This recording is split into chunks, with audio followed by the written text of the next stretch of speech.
And then, yeah, go for question 1. Do you want me to read the question? Yes, please. The question 1 is, how are single women typically represented on screen? And going by this box, which is a Bridget, I'm going to talk about Bridget. Tell us about Bridget. What do you think of Bridget? Bridget is obviously seen as a bit of a mess, but I think she's the most, from my life anyway, she gave everything I needed to be seen as somebody that could do anything and could be loud in the most inappropriate moment and be truly authentically herself, which is so nice, so refreshing, because mostly you see someone that's struggling to be in a relationship, like a runaway bride, something like that, someone yearning for something rather than somebody that's, I mean, even though she's yearning for a relationship, but she's still like, I don't know, she's got all the strength in herself anyway. She does, right? She's killing it at work, she gets a new job, she's like got everything going for her, right? Mm-hmm. And it's almost a shame. Do you think that she needs the man on top, or do you think? I think the chase is quite, it's like adds to her, and sometimes like, if you took that out of the story, you'd get that like, the energy of her would maybe not be like so there, but I think it's like, she stands alone in that storyline no matter what.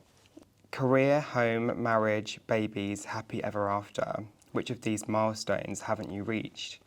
All of them, other than career.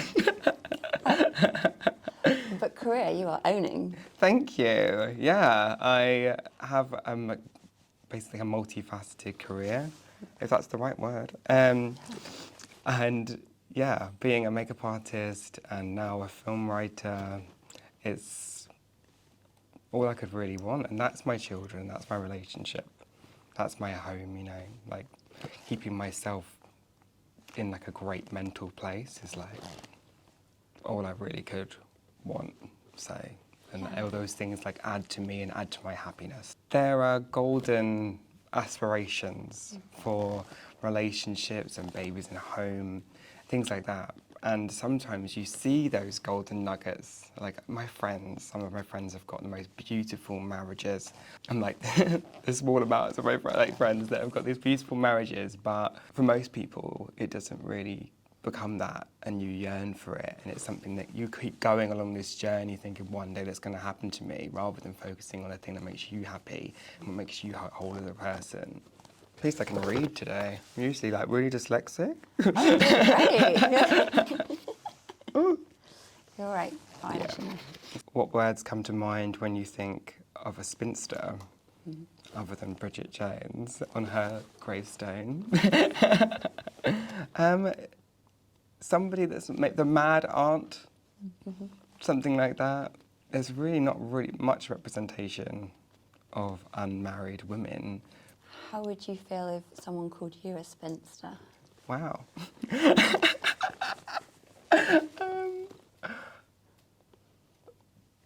I don't know. It's a horrible word. It's a horrible word to think of. And I don't know, maybe I wouldn't like to put myself in that category, because I think it's like a swear word. Yeah, it's meant to put you down a little bit, yeah. Maybe we're supposed to own spinster. Maybe we should, yeah. Reclaim. Yes, we should reclaim it. I completely agree. Yeah. So Should write a film about it. I should, shouldn't I? Yeah. Originally, a spinster was a woman who spun wool for a living. I didn't know that. This financial independence meant she didn't need to marry. Spinster later became an insult for women who were past it or left on the shelf. It's crazy. It's like, oh, somebody that was being independent, going out there for themselves, earning their own money, didn't need no man. Yeah, it was turned into an insult. And I think a lot of good things in life are turned into an insult. And anything that's got a bit of glory to it can be put down. Yeah, why do you think they'd want to tear independent women down like that? Because then you wouldn't need any of the other social things that make you aspire to a certain condition. things like being married, needing to be reliant on somebody else. Why do you think society fixates on people's relationship status? I don't know, because they always have.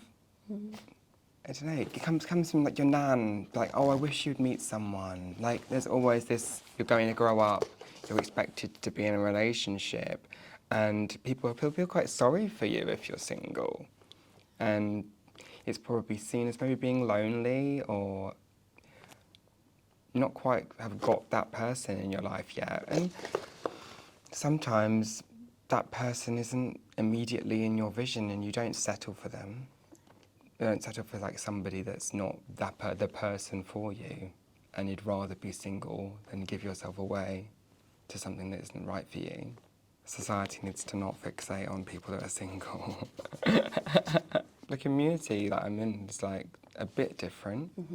Being single isn't so hated on, but it's still an aspiration. So I'm lucky that I haven't experienced as much like negativity on me being single. I've always been a bit of very independent person anyway. I built a life from nothing. I don't been outside the lines of society in every way. So to be single doesn't really bother me. Yeah. Being single is a privilege previous generations of women couldn't choose. What do you love about it? I think I might have already answered, but maybe I'll have more to say.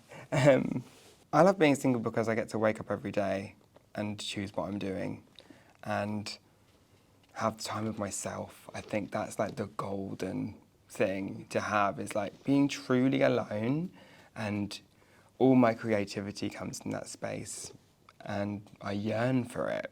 I'm such an introvert, so like to get away from other people and be able to be on my own, be really good friends with myself and in tune with my own mental health, like I've seen the women in my life have struggled in relationships, and because of my inherited mental health, like it's such a struggle to be around somebody that might not be the right fit for you. So yeah, to be single, to be mentally well, that's the privilege. That's my favourite thing, I think. Yeah, I mean, you've worked really hard for that safety within yourself, right? So it must be very, very precious. It is very precious, yeah. Nothing is perfect. So what's hard about being so independent? These days, the financial of it, being independent and having to support yourself and striving to be on your own. It's like, is that a possibility? Is it, I've won the lottery? When I win the lottery, I'll be single. Yeah, that's probably it. Not being able to create more, being freelance in what I do in a career. That's also like a financial risk. So not having anybody to like rely on. I haven't really known different. I've had relationships, but they've been with people that haven't any money. So I've never had that. I never had somebody to rely on. I don't know if that's a good answer. No, it is. It totally is. I mean, even the idea of relying on someone feels quite alien, I think, to a lot of people these days, because we're taught to be so independent. Yeah, true. Yeah. I think I'd be frustrated. Yeah. Yeah, like a caged animal. Pick one, the perfect partner or your best friend. My best friends. Yeah. And two of my best friends are married. My friends Ben and Scott are in a beautiful relationship. They've been married for 18 years. And my best friend Georgia, she got married last year as her maid of honour. I have beautiful friends, and we are each other's partners. And with that close, like, that mental connection that you can't really, I don't know, that's the golden moment in a friendship is when you meet, in a relationship is when you meet that person that's so in sync with your mind. And I have that in my friends, so of course, my best friends. It says, thinking of your best and closest friends, how do they make you feel? How do they make you feel loved? They make me feel loved because they connect with me mentally and emotionally, and see me through life, you know, taking all my highs and lows. They ride with me on the high, and they just listen when I'm low, and they make me feel loved every day of my life. That's beautiful. Do you think they're soulmates? Yeah, of course. I wouldn't be friends with people. I have such a small like close friendship group that they are my soulmates, and I wouldn't have it any other way. It says, imagine you are 80 years old and still single. Describe a day in your life. If I didn't worry about my appearance, I'd still be smoking a cigarette. Have a glass of wine. Write a poem and light loads of candles. And have a bath. I think paint a painting, do something creative, write something new, explore where my mind goes, tell myself a story, remember something from my life. Who do you see around you when you're 80? All my friends, my soulmates. What gets complicated about friendship as you grow older? What gets complicated is that some people reach certain goals, they strive for you to do that, and you don't want to. They become the parent sometimes, and that can make you draw apart. Maybe that's not what I want to say. Grow to the same place they're at and like be on the same path as them? Yeah, I think people do want that. They see that as caring. Like earlier when I said about when your nan's like, I wish you had a partner or something like that, and when your friends wish for something that they have, and you don't really want that, and there becomes a divide. I'm like, I shouldn't have spoken about that.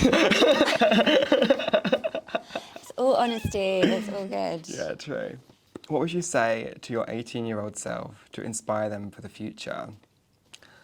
Well, I'm trans, and my 18-year-old self yearned to be in the position I am now, but completely lived in such a foggy place that it was like a future that would never be seen. And now I am myself, which is amazing. Oh, obviously I always have been, but I didn't have the confidence I have today. Don't hold on to the things that are unnecessary for you. Yeah, because nothing is actually unachievable. So that's when I said unrealistic, I'm like...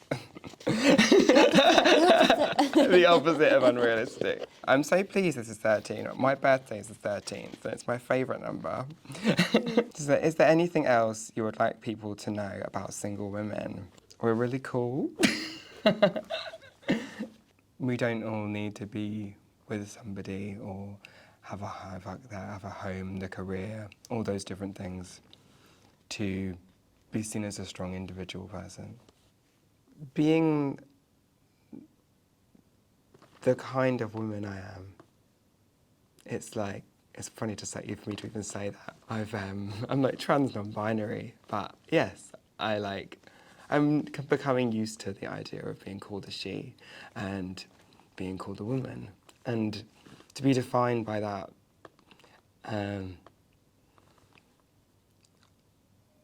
we're okay on our own. And I think trans people need to know that, because to find somebody that is your perfect match can be hard when you're truly yourself and you don't hide behind anything. But you have to be strong enough to be on your own and to do it for yourself. Looks like this one's a feminist.